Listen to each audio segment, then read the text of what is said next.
विद्यार्थी व पालक मित्रांनो, मी ऋषिकेश कुलकर्णी आपल्या सर्वांचं व्हायब्रंट करिअर गायडन्स या आपल्या युट्यूब चॅनलमध्ये स्वागत करतो. मित्रांनो, महत्त्वाची नोटीस आहे. सर्व विद्यार्थी आणि पालक वाट पाहत होते, ते म्हणजे नीट ऍप्लिकेशन फॉर्म 2025 केव्हा सुरू होईल. ऑलरेडी या ऍप्लिकेशन फॉर्मला सुरुवात झालेली आहे. महत्त्वाचं काय आहे, या ऍप्लिकेशन फॉर्म मध्ये यावर्षी काही चेंजेस करण्यात आलेले आहेत. हे महत्त्वाचे चेंजेस काय आहेत, त्याच पद्धतीनं महत्त्वाच्या डेट्स कशा पद्धतीनं आहेत, फॉर्म भरण्यासाठी लागणारे डॉक्युमेंट्स एक्झॅक्टली कोणकोणते आहेत, हे डॉक्युमेंट्स आपल्याला अपलोड करण्यासाठी कोणकोणते लागू शकतात, फॉर्म भरताना आपल्याला एक्झॅक्टली फीस किती प्रमाणामध्ये भरावी लागणार आहे, कोणत्या कॅटेगरीनुसार महत्त्वाच्या काय गोष्टी आहेत, अशा सर्व गोष्टींची उत्तरं या व्हिडिओच्या माध्यमातून सांगणार आहे.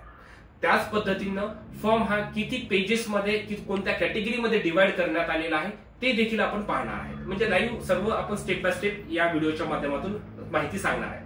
सर्व विद्यार्थी आणि पालकांनी फॉर्म भरण्यापूर्वी हा व्हिडिओ पाहायचा आहे. त्यानंतर आपण फॉर्म भरायला सुरुवात करणार आहे. आणि त्यापूर्वी महत्त्वाचं सांगतोय की 1 ते 2 दिवस अजून साधारणतः सोमवारपर्यंत वगैरे जास्त फॉर्म भरण्याची घाई करू नका. थोडंसं अजून फॉर्म मध्ये त्यांचं एडिशन चालू आहे, काही ना काही गोष्टी अपडेट करत आहेत. त्याच्यामुळे 1 ते 2 दिवस विद्यार्थ्यांनी फॉर्म भरण्यासाठी घाई करू नका. तोपर्यंत तुम्ही तुमचे डॉक्युमेंट्स, फोटो ह्या सर्व गोष्टीसाठी तयारीला लागायचं. आता आपण बघूया की एक्झॅक्टली कशा पद्धतीनं महत्त्वाच्या गोष्टी आहेत. ठीक आहे, आता पहा, व्हायब्रंट मध्ये आम्ही तुम्हाला व्हायब्रंटचं लातूर, बीड, बारामती, नांदेड, पुणे, संभाजीनगर या ठिकाणी आपलं ऑफिस आहे. प्रत्येक ऑफिसवर नीट ऍप्लिकेशन फॉर्म भरून देण्यासाठी सुरुवात झालेली आहे. त्याच पद्धतीनं लागणारे फोटो देखील आपण व्हायब्रंट मार्फत विद्यार्थ्यांना काढून देत आहेत. याची विद्यार्थ्यांनी पालकांनी नोंद घ्यायची आहे. आता महत्त्वाचं बघून घ्या की फॉर्म बद्दल. ठीक आहे, आता फॉर्म बद्दल सांगायचं म्हणलं तर ऍप्लिकेशन फीस. आता ही ऍप्लिकेशन फीस कशा पद्धतीने मित्रांनो, ज्या विद्यार्थ्याची general category, general means open category, अशा विद्यार्थ्यांना 1700 रुपये ऑनलाईन फी भरावी लागते. त्याच पद्धतीने जनरल मध्ये ईडब्ल्यूएस किंवा ओबीसी कॅटेगरी, ज्यांचे ईडब्ल्यूएस कॅटेगरी ज्यांची आहे किंवा ओबीसी एनसीएल ज्यांची कॅटेगरी आहे, अशा विद्यार्थ्यांना 1600 रुपये फी भरावी लागते. जे विद्यार्थी कॅटेगरीमध्ये येतात, कोणत्या एससी, एसटी किंवा हँडिकॅप किंवा थर्ड जेंडर, अशा विद्यार्थ्यांना 1000 रुपये ऍप्लिकेशन फॉर्म फी आहे. ऑनलाईन तुम्हाला हे पेमेंट एवढं करावं लागतं. हे सर्व पेमेंट हे बाय ऑनलाईन पेमेंटनच होतं. त्याच्यामुळे विद्यार्थ्यांनी हे ऑनलाईन पेमेंट एक्झॅक्टली किती आहे फॉर्म भरण्यापूर्वी लक्षात घेणं गरजेचं आहे. मग आता हे फॉर्म देखील झालं. मग पुन्हा काय सर, डेट्स कशा पद्धतीने आहेत बघा. आता इथे ऑनलाईन डेट्स बघा कशा पद्धतीने आहे. सबमिशन ऑफ ऍप्लिकेशन फॉर्मच्या डेट्स बघा, 7 फेब्रुवारी पासून म्हणजे कालपासून 2025 ते 7 मार्च कंप्लीट 1 महिना देण्यात आलेला आहे. त्याच्यामुळे कोणीही घाई करू नका, बिलकुल फॉर्म मध्ये काही चुका होऊ देऊ नका. त्याच्यामुळे व्हिडिओ बघूनच सर्व फॉर्म भरा. अजिबात घाई करू नका विद्यार्थ्यांनी, कारण की या फॉर्मवरच तुम्हाला एक्झाम देता येणार आहे. म्हणजे तुम्ही आता ही मेहनत केलेली 1 वर्ष 2 वर्ष काही विद्यार्थ्याचं रिपीटचं असतं. हे सर्व महत्वाचं आहे. पहिली स्टेप, महत्वाची स्टेप इथून चालू होते, ते म्हणजे ऍप्लिकेशन फॉर्म. त्यामुळे चुका होऊ देऊ नका, उशीर होऊ द्या फॉर्मला, पण अजिबात चुका होऊ द्यायच्या नाही. ठीक आहे, 7 मार्च पर्यंत. मग सर, आता हे फॉर्म भरताना मी डॉक्युमेंटचं काय प्रिपरेशन केलं पाहिजे. ठीक आहे, तिसरी महत्वाची गोष्ट तुम्हाला मी सांगतोय. त्याच्यानंतर आपण स्टेप बाय स्टेप पद्धतीनं फॉर्म कडे देखील जाणार आहे. आता बघा, महत्वाचे इम्पॉर्टंट डॉक्युमेंट्स काय आहेत, तर candidates latest passport size photo. Latest म्हणजे काय, तर आतापासूनचा केव्हापासूनचा देखील तुम्हाला फोटो तुमचा पासपोर्ट साईजचा लागेल. रेग्युलर जी पासपोर्ट साईज फोटो असते ते लागेल. मग याच्यामध्ये महत्वाची काळजी घेणं काय करायचे, त्या फोटोचं बॅकग्राऊंड हे व्हाईट असणं गरजेचं, म्हणजे पांढरं व्हाईट बॅकग्राऊंड असणं गरजेचं आहे. फोटोमध्ये व्यवस्थित तुमचं सर्व दिसणं गरजेचं आहे. त्यामध्ये ज्या विद्यार्थ्यांना चष्मा, स्पेक्स आहे, त्यांनी स्पेक्स घालून फोटो काढला तरी देखील चालतं. फक्त फोटो काढताना गॉगल वगैरे अशा गोष्टी अजिबात चालत नाही. मग एक झाला पासपोर्ट साईज. अजून कुठला फोटो लागतो, candidate post card size. Post card size म्हणजे मोठ्या साईजचा फोटो. आणि हे दोन्हीही फोटो आपल्याला अपलोड करायचे फॉर्म भरताना. आत्ताच फॉर्म भरताना अपलोड करायचे. आणि at the time of examination, एक्झामला जेव्हा जाणार आहे तुम्ही, तुमचं जेव्हा ऍडमिट कार्ड येणार आहे, ऍडमिट कार्डवर देखील आपल्याला पेस्ट करायला हा पोस्ट कार्डचा पण लागतो आणि पासपोर्ट साईजचा पण फोटो लागतो. त्याच्यामुळे पासपोर्ट साईजचे फोटो आम्ही तुम्हाला 9 देत आहेत. पोस्ट कार्ड साईजचा फोटो देखील आम्ही तुम्हाला देत आहे.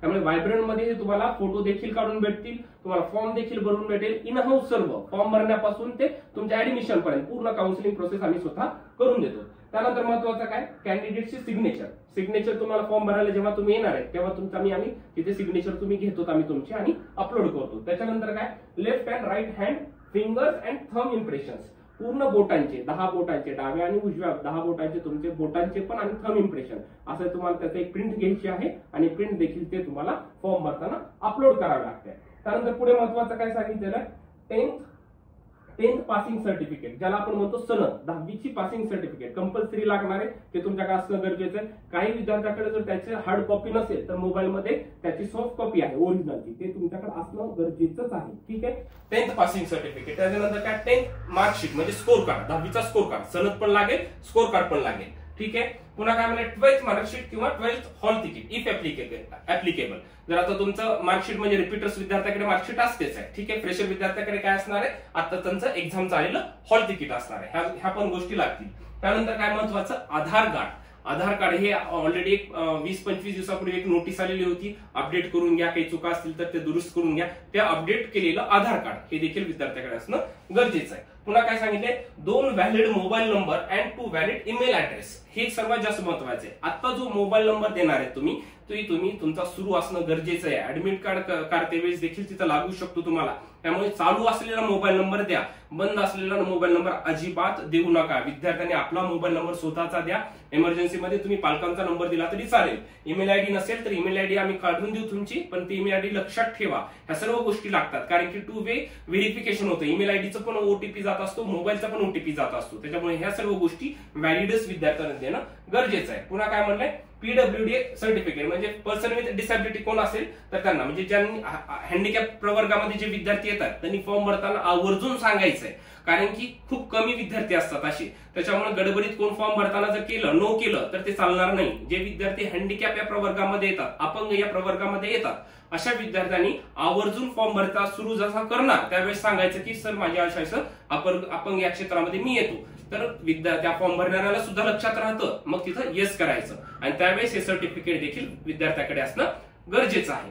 त्याचसोबतच काय महत्वाचं अजून डॉक्युमेंट एक आहे, कास्ट सर्टिफिकेट. तुम्ही ज्या कॅटेगरीमध्ये येतात, ईडब्ल्यूएस मध्ये असेल किंवा ओबीसी मध्ये असेल, तुम्ही ज्या प्रवर्गामध्ये येतात त्याचं तुमचं सेंट्रलचं कास्ट सर्टिफिकेट तुमच्याकडे असणं गरजेचं, म्हणजे कास्ट सर्टिफिकेट असणं गरजेचं आहे. ठीक आहे, हे देखील महत्वाचं आहे. म्हणजे एवढे साधारणतः 10 ते 11 डॉक्युमेंट्स तुमच्याकडे असणं गरजेचं आहे. ठीक आहे, अशा महत्वाच्या गोष्टी आहेत. बाकी काउन्सिलिंगच्या प्रोसेसला तर सुरुवात झालेलीच आहे आपल्या. आता आपल्याला महत्वाचं दुसरं काय पाहायचं मित्रांनो, की एक्झॅक्टली हा फॉर्म कशा पद्धतीने, आता हा फॉर्म कशा पद्धतीने हे देखील मी तुम्हाला सांगतो. स्टेप बाय स्टेप अगदी थोडक्यामध्ये सांगतो कोणकोणत्या स्टेप्स आहेत, म्हणजे तुम्हाला फॉर्म भरताना एक्झॅक्टली काय तुमच्याकडे इन्फॉर्मेशन तुमच्याकडे असणं गरजेचं आहे हे तुम्हाला लक्षात येईल मित्रांनो. ठीक आहे, जेव्हा आपण फॉर्म भरायला सुरू करणार त्यामध्ये पहिलं पेज हे येते बघा, इन्फॉर्मेशन बुलेटिनचं पहिलं पेज येतं. त्याच्यामध्ये तुम्हाला एक्झॅक्टली फीस किती आहे काय नाही हे तुम्हाला सांगितलं. ऑलरेडी मी फीसचा पार्ट तर तुम्हाला सांगितलंय. काही इन्स्ट्रक्शन्स आहेत कशा पद्धतीने फॉर्म भरायचं, हे इन्स्ट्रक्शन्स आम्ही तुम्हाला सर्व सांगतो. ठीक आहे, हे केलं की क्लिक अँड प्रोसीड. या प्रोसीडला हे फर्स्ट पेज आहे, तुम्हाला first page to last page step by step सगळं सांगतो. याला क्लिक केलं की तुमचं सेकंड पेज तयार ओपन होतं. ठीक आहे, आता बघा हे महत्वाचं पेज आहे. आता याच्यामध्ये बघा, याच्यामध्ये काय आहे, याच्यामध्ये पर्सनल डिटेल्स, म्हणजे पहिलं पेज काय आहे तुमचं पर्सनल डिटेल्स, विद्यार्थ्याची पर्सनल इन्फॉर्मेशन. मग यामध्ये काय असू शकतं सर, कॅन्डिडेट्स नाव, विद्यार्थ्याचं नाव, त्यानंतर father's name, mother's name, candidate's date of birth, तुमची डेट ऑफ बर्थ, त्याच्यानंतर जेंडर, ह्या सर्व गोष्टी. That is the personal information विद्यार्थ्या स्वतःच्या. त्या सेम पुन्हा रिपीट तुम्हाला तेच टाकायचे आहेत. विद्यार्थ्याचं नाव, कॅन्डिडेट्स नाव, फादर्स नेम, त्याच्यानंतर मदर्स नेम आणि डेट ऑफ बर्थ आणि जेंडर, ह्या सर्व गोष्टी. त्याच्यानंतर काय पर्सनल इन्फॉर्मेशन मध्ये सर माझं तुमचा विद्यार्थ्याचा ऍड्रेस देखील तुम्हाला इथे मेन्शन करणं गरजेचं आहे. ऍड्रेस झालं, पुन्हा कन्फर्म ऍड्रेस, हे दोन्ही ऍड्रेस कन्फर्म करायचे झालं की त्याच्यानंतर पुढे काय आहे की लोकॅलिटी, तुम्ही कुठे राहतात, घराचं नाव काही आहे का, त्याच्यानंतर डिस्ट्रिक्ट, स्टेट, महाराष्ट्र, जे महाराष्ट्र राज्यातले विद्यार्थी त्यांनी महाराष्ट्र मधून मेन्शन करणं गरजेचं आहे. तुमचा पिन कोड काय आहे तो तिथे मेन्शन करा. आणि महत्वाचा काय आहे, सेट पासवर्ड, इथे एक पासवर्ड सेट करायचा. तो पासवर्ड तुम्हाला पुन्हा लॉग इन करण्यासाठी लागत असतो. पुढच्या स्टेप भरताना तो पासवर्ड लागतो, ऍडमिट कार्ड डाउनलोड करताना लागतो, पुढच्या सर्व इन्फॉर्मेशन साठी हा पासवर्ड लागतो. ऍप्लिकेशन फॉर्म कधी पण डाउनलोड करायचा असेल तुम्हाला पासवर्ड लागतोच. त्यामुळे इथे एक असा पासवर्ड सेट करायचा, कॅपिटल लेटर, स्मॉल लेटर, त्याच्यामध्ये सिम्बॉल असणं गरजेचं आहे, डिजिट्स असणं गरजेचं असतं. आम्ही तुम्हाला ते करून देऊ. ठीक आहे, त्याच्यानंतर कॅप्चा इथे जो दिलेला आहे ग्रीन मध्ये तो इथे कॅप्चा एंटर करायचा आणि सबमिट करायचं. ही झाली पहिली स्टेप. पहिली स्टेप काय झाली मित्रांनो, पर्सनल इन्फॉर्मेशन, ही झाली तुमची फर्स्ट स्टेप. ठीक आहे, मग आता सर आम्ही पुढे गेलो, मग काय येतं तर बघा त्यावेळेस येतं की ही तुम्ही टाकलेली इन्फॉर्मेशन बरोबर आहे का. त्याच्यानंतर तुम्हाला एक ओटीपी येत असतो. फक्त ह्या स्टेप सबमिट करायची घाई करू नका. तुम्ही आधी माहिती टाकलेली सर्व बरोबर आहे का विद्यार्थ्यांनी एक नाही तर दोनदा वाचून व्यवस्थित बघायचे, कारण की पुन्हा ती एडिट करता येत नसते ही इन्फॉर्मेशन.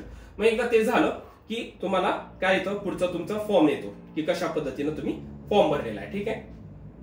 आता बघा, आता जी आपण इन्फॉर्मेशन केलेली आहे, candidate's name, father's name, mother's name, जे आता आपण फर्स्ट पेज भरलेलं होतं ते तुम्हाला ऍज इट इज तुम्हाला असं दिसतं. ठीक आहे. हे फर्स्ट पेजचं लगेच तुम्हाला तिथं दिसेल तुम्हाला फॉर्म भरलास म्हणजे तुमचा ऍड्रेस आला, पर्सनल ऍड्रेस आला, सर्व डेट आलं, हे सर्व गोष्टी आला. मग त्याच्यानंतर काय विचारलं इथे की given OTP, enter one time password. OTP तुम्ही जो मोबाईल नंबर तिथं दिलेला होता त्या मोबाईल नंबरवरती तुमचा ओटीपी आलेला असतो. तो ओटीपी इथे तुम्ही मेन्शन करायचा. सबमिट रजिस्ट्रेशन फॉर्म, याला सबमिट केलं की तुमचा फॉर्म रजिस्टर होतो मित्रांनो. म्हणजे त्यावेळेस तुमचा ऍप्लिकेशन नंबर आणि तुमचा पासवर्ड सेट झालेला असतो. म्हणजे पहिली स्टेप झाली, रजिस्ट्रेशन प्रोसेस बघा कम्प्लिटेड.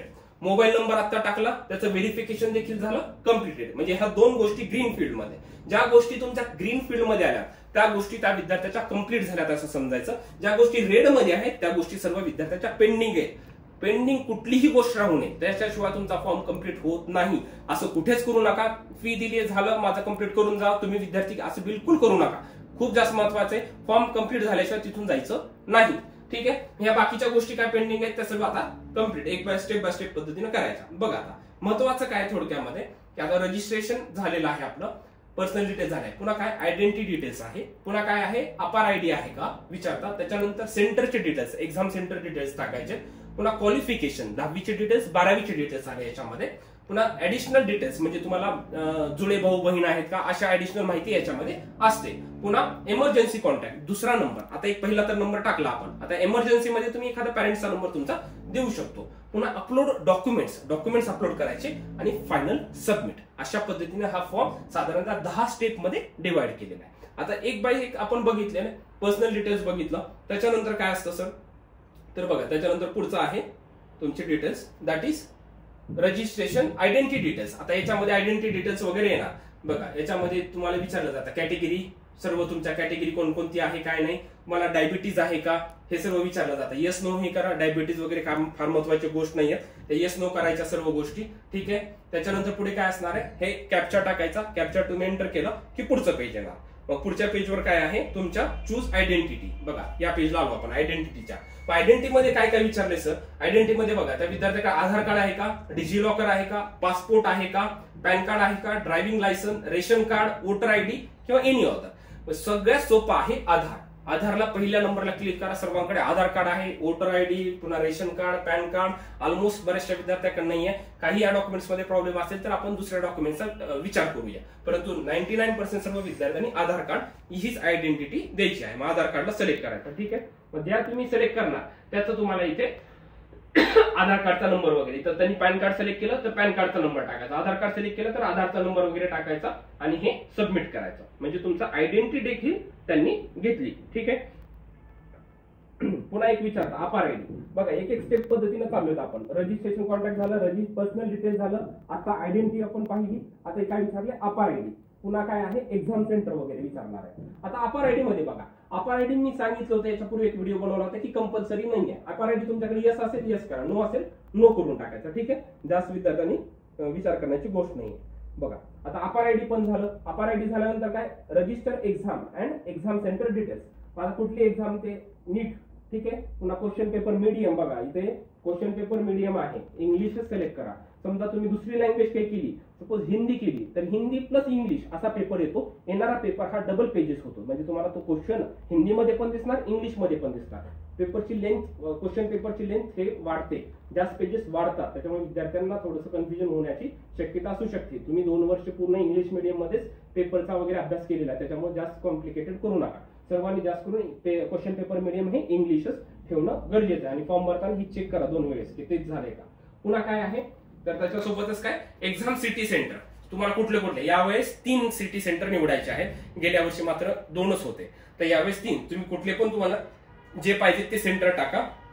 सेंटर वगैरे टाकलं त्यानंतर फादर ऑक्युपेशन, मदर ऑक्युपेशन वगैरे ते दिलेलं आहे. ते झालं इथे एंटर कॅप्चा. हे कॅप्चा टाकलं की पुढचं पेज ओपन होणार.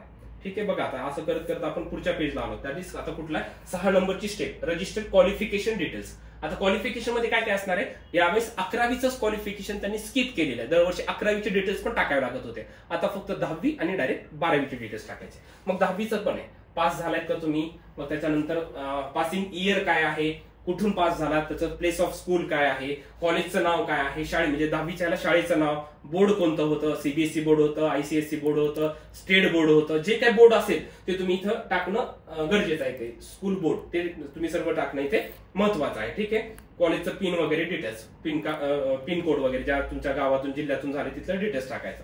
ठीक आहे. ते झालं. पुन्हा 12th और इक्विव्हॅलंट डिटेल्स, 12वीची डिटेल्स. जे फ्रेशर विद्यार्थी आहेत त्यांना इथे कोड पण असतो, प्लेस ऑफ स्कूल वगैरे हे टाका. पासिंग आता तुम्ही केव्हा झाला, इयर ऑफ पासिंग. आता जर अपियर असताल तर करंट इयरचं टाकायचं. ऑलरेडी रिपीटर विद्यार्थ्यांनी जेव्हा त्यांची 12वी झाली त्यावेळेचं इयर तिथं टाकणं गरजेचं आहे. क्वालिफाईंग एक्झाम वगैरे हे सर्व टाकायचं. त्याच्यानुसार हे सर्व फॉर्म पूर्ण भरून घ्या. ठीक आहे. पुन्हा कॉलेजचा ऍड्रेस, कॉलेजचं नाव हे सर्व टाकायचं. डिस्ट्रिक्ट सेम जसं 10वीचं टाकले तसं 12वीचं पण टाकणं गरजेचं आहे. त्याच्यानंतर काय आहे, इथं कॅप्चा मेन्शन करायचं. कॅप्चा मेन्शन केलं, सेव्ह आणि सबमिट करायचं. हे पुढे गेलो म्हणजे आपण क्वालिफिकेशन डिटेल्स पण टाकले. आता काय राहिले आपलं, तर आता ऍडिशनल डिटेल्स. मी ऍडिशनल डिटेल्स मध्ये सांगितलं होतं की तुम्ही जुळे भाऊ बहीण आहेत का अशी माहिती ते विचारतात. इथे बघा, इथे विचारलेलं आहे you a twin and both applying for it, म्हणजे तुम्ही ट्विन आहेत का आणि दोघं पण एक्झाम देत आहेत का, असेल तर येस करा, बाकीच्या विद्यार्थ्यांनी नोच करायचं आहे. पण बाकीचे काय विचारलेले आहे, याच्या आधी तुम्ही ऍडिशनल डिटेल्स मध्ये याच्यापूर्वी तुम्ही नीटची एक्झाम दिली आहे का, appeared in the NEET UG examination before, have you ever appeared in the NEET examination, ह्याच्या आधी तुम्ही अपियर झालात का. ज्या विद्यार्थी आता फ्रेशर पहिल्यांदा नीटची एक्झाम देते त्यांनी नोच करायचं, जे रिपीटर आहे त्यांनी आधी एक्झाम दिली त्यांनी येस करा. ठीक आहे. बाकी काही विचारत नाही त्याच्यामध्ये. आणि स्टेट, डिस्ट्रिक्ट एवढ्या सर्व गोष्टी मेन्शन करायचा. ठीक आहे. पुन्हा एंटर कॅप्चा. मग हे पण इन्फॉर्मेशन तुमची झाली. मग आता बघा कुठल्या स्टेपला आलो, 8व्या स्टेपला. 8व्या स्टेपला रजिस्टर एमर्जन्सी कॉन्टॅक्ट. मी तुम्हाला सांगितलं 2 मोबाईल नंबर लागतात, तर इथे तुमचा एमर्जन्सी कॉन्टॅक्ट नंबर टाकायचा. मोबाईल नंबर दुसरा टाकायचा. पुन्हा ईमेल ऍड्रेस, 2 लागतात गोष्टी. ईमेल आयडी पण दुसरी लागली, आता पहिल्यांदा एक टाकली आपण, आणि एमर्जन्सी दुसरा एमर्जन्सी मोबाईल नंबर हे देखील टाकलं. ह्याला सिलेक्ट करा. ओटीपी जनरेट होतो. ओटीपी जनरेट झाला की पुढच्या स्टेपला आपण आलेलो आहेत. म्हणजे आता आपला फॉर्म जवळपास संपत आलेला. Document uploadation. ठीक आहे. तर बघा इथे पुन्हा त्या एमर्जन्सीचं टाकलं तुम्ही की त्याच्यावरच्या एमर्जन्सी मोबाईल नंबर दिला, त्याच्यावर एक ओटीपी गेलेला असतो तो टाकायचा. एमर्जन्सी तुम्ही मेल आयडी टाकला, त्या मेलवर ओपन करायचा, त्याच्यावर एक ओटीपी गेलेला असतो, लगेच व्हेरीफाय करायचा. ह्या दोन्ही गोष्टी पण देखील तुम्हाला तिथं व्हेरीफाय कराव्या लागतात. म्हणजे ह्या सर्व गोष्टी कंपल्सरी आहेत. आता हे पण व्हेरिफिकेशन माझं झालं. त्याच्यानंतर मग पुढे काय आहे, तर पुढे आहे डॉक्युमेंटेशन. बघा इथं आता आपण 9व्या स्टेपला आलो, अपलोड डॉक्युमेंट. आपल्या अपलोड डॉक्युमेंट म्हणजे तुम्हाला मी आता लिस्ट वाचून दाखवलेली आहे. सेम सर्व डॉक्युमेंट्स लागणार. काय काय लागणार आहे ते बघा. पासपोर्ट साईज फोटो, इथे पासपोर्ट साईज फोटो लागणार आहे. पुन्हा काय लागणार आहे, पोस्ट कार्ड साईज, इथं left hand right hand thumb म्हणजे थंब इम्प्रेशन्स लागणार आहे. पुन्हा स्टुडंट सिग्नेचर, विद्यार्थ्याची सही लागणार आहे. पोस्ट कार्ड साईज फोटो, मोठा फोटो लागणार आहे. 10th मार्कशीट, 10वीची मार्कशीट लागेल. 10th पासिंग सर्टिफिकेट, 10वीची सनद लागेल. त्याच्यानंतर 7वं डॉक्युमेंट काय आहे, address proof. Upload the address proof. ठीक आहे. तुम्हाला अपलोड ऍड्रेस अँड परमनंट म्हणजे टेम्पररी परमनंट ऍड्रेस साठीचा एक प्रूफ असलेलं कुठलंही एक डॉक्युमेंट तुम्हाला अपलोड करावं लागेल. हिचं देखील तुम्ही आधार कार्ड अपलोड केला तरी चालतं. पुन्हा काय सांगितलेलं आहे,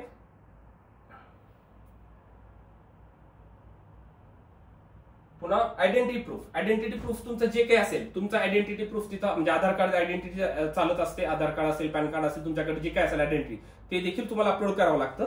आणि इथे अजून एक डॉक्युमेंट येतं, दॅट इज कास्ट सर्टिफिकेट. ज्या विद्यार्थ्यांची कॅटेगरी असणार आहे, इथे त्यांचं ह्याच्यामध्ये आलेलं नाहीये, तर कास्ट सर्टिफिकेटचं पण इथे एक कॉलम आहे. ते कास्ट सर्टिफिकेट काल परवापर्यंत ऑप्शनल येत होतं, आजपासून ते कंपल्सरी मध्ये येत आहे अपलोड करण्यासाठी. तर कास्ट सर्टिफिकेट देखील तुम्हाला अपलोड करावं लागते. अशा पद्धतीने हे अपलोड करायचं. हे सर्व अपलोड झालं की पुन्हा पुढची स्टेप असते तुम्हाला रिव्ह्यू पेज. रिव्ह्यू पेज मध्ये तुम्हाला हे सर्व पहिल्या स्टेप पासून आपण जे काही फॉर्म भरलेला हा पूर्ण फॉर्म तुम्हाला दिसतो. रिव्ह्यू मध्ये सर्व फॉर्म दिसतो. पहिल्या स्टेप पासून 10व्या स्टेप पर्यंतचा पूर्ण फॉर्म दिसतो. त्यावेळेस सर्व विद्यार्थ्यांनी डबल एकदा चेक करायचा. विद्यार्थी असू द्या, पालक असू द्या, लाईन बाय लाईन चेक करा. जर कुठं करेक्शन असेल लगेच त्या पेजला जाऊन करेक्शन करता येतं. म्हणजे ही सबमिट करण्यापूर्वी, फायनल सबमिट ज्याला म्हणतो आपण, त्यापूर्वीची ही महत्वाची स्टेप आहे. जर कुठं चुकलं असेल, समजा 10वीचं काही चुकलंय, माझं इयर चुकलं, हे चुकलं, जाऊन चेक करा. माझं हे चुकलं सर, मग जाऊन तिथं करेक्शन करा. करेक्शन करा, इथं बघायचं काही चुकलं असेल, करेक्शन करायचं, लगेच सबमिट करा. आणि हे करत करत सर्वात शेवटी तुमचं फायनल सबमिट या बटनला क्लिक करायचं. एकदा फायनल सबमिट झालं की तुमचा फॉर्म हा कम्प्लीट होतो. ठीक आहे. त्याच्यानंतर पुढची स्टेप काही हे नसतं. पुन्हा डायरेक्ट पेमेंट आहे. ऑनलाईन पेमेंट इथे करायचं. ऑनलाईन पेमेंट झालं की तुम्हाला असे ऑप्शन्स येतात त्याच्यामध्ये. इंटरनेट बँकिंगचे वगैरे हे सर्व ऑप्शन्स आहेत. ऑनलाईन आम्ही पेमेंट तुम्हाला करून देऊ. पेमेंट झालं, सर्व झालं की सगळ्यात शेवटी हा तुमचा ऍप्लिकेशन फॉर्म होतो. हा पहा, हे अशा पद्धतीचा हा 25041 हा असा ऍप्लिकेशन नंबर तुमचा जनरेट होतो. हा असतो ऍप्लिकेशन नंबर. याच्यासोबत काय पासवर्ड जो आपण सुरुवातीला सेट केला, ह्या दोन्ही गोष्टी महत्वाच्या आहेत. हा ऍप्लिकेशन नंबर तुम्हाला एक्झामसाठी महत्वाचा असतो. आणि हे असा तुमचा हा फायनल इथे बारकोड वगैरे आलेला दिसेल तुम्हाला. हे कन्फर्मेशन पेज आहे, हे मेन पेज आहे. हे तुम्हाला एक्झामच्या वेळेस लागणार आहे आणि पुढे रिझल्ट आल्यानंतर काउन्सिलिंगच्या वेळेस सुद्धा हे कन्फर्मेशन पेज लागतं, अनेक विद्यार्थ्याकडे नसतं. त्याच्यामुळे हे कन्फर्मेशन पेज तुम्ही तुमच्या मोबाईलमध्ये सेव्ह करून ठेवा, तुमच्या ईमेल आयडी वरती असू द्या, तुमच्या पॅरेंट्सकडे ठेवा आणि याचे 2-3 प्रिंट काढून ठेवायच्या. हे कन्फर्मेशन जे आपण फॉर्म भरलेला ह्याची सर्व माहितीचा हा फायनल तुम्हाला येतो. तुम्ही काय सेंटर दिलाय, तुम्ही काय इन्फॉर्मेशन भरली, हे सर्व या पेजवर दिसतं. आणि तुम्ही जे फोटो अपलोड केलेले आहेत, हा एक फोटो दिसतो फक्त इथे, एक तुमचं थंब दिसतं आणि तुमचं सिग्नेचर दिसते. एवढीच गोष्टी दिसतं. बाकीचा पोस्टकार्ड साईजचा फोटो, बाकीच्या इन्फॉर्मेशन डॉक्युमेंटच्या हे ते या पेजवर दिसत नसतं मित्रांनो. फक्त हे महत्वाचं म्हणजे हा तुमचा झाला फायनल. अशा पद्धतीचे हे तुमचं एक फायनल पेज दिसतं. असं एक पेज मध्ये तुमचं कन्फर्मेशन पेज येतं. हे तुम्हाला इन डिटेल मध्ये मी तुम्हाला सांगितलेलं आहे. काय पाहिलेलं आपण सुरुवातीपासून, आम्ही काय पाहिलेलं आपण सुरुवातीला आपण पाहिलं की एक्झॅक्टली कशा पद्धतीचा फॉर्म आहे. ठीक आहे, कशा पद्धतीचं आपल्याला इन्फॉर्मेशन लागणार आहे, काय काय डॉक्युमेंट्स लागतात, फॉर्म सुरुवात झालेली आहे फॉर्मची. ठीक आहे, ह्या सर्व गोष्टी सांगितल्या, फीस सांगितली तुम्हाला. त्यानंतर फॉर्म मध्ये कशा पद्धतीची काळजी घ्यायची, पहिल्या स्टेप पासून 10व्या स्टेप पर्यंत तुम्हाला मी सगळं सांगितलेलं आहे. स्टेप बाय स्टेप पद्धतीने बघा. ज्या विद्यार्थ्यांना वाटत असेल की याचा लाईव्ह डेमो दाखवायचा नाहीये, एक फॉर्म तुम्ही मला भरून दाखवा, मी तुम्हाला ते देखील पुढच्या व्हिडिओमध्ये लाईव्ह डेमो करून दाखवायचा नक्की प्रयत्न करतो. तत्पूर्वी विद्यार्थ्यांनी 1 ते 2 दिवस थांबायचंय, घाई करू नका. फॉर्म मध्ये काही चेंजेस होत आहेत, त्यामुळे फक्त तुम्ही काय करायचं, आधी फीस रेडी ठेवा, तुमचे फोटो डॉक्युमेंट्स साठी तयार ठेवा, पासपोर्ट, पोस्टकार्ड साईज फोटो हे सर्व रेडी ठेवा. आपल्या व्हायब्रंटच्या प्रत्येक ऑफिसमध्ये आम्ही तुम्हाला फोटो काढून देत आहे.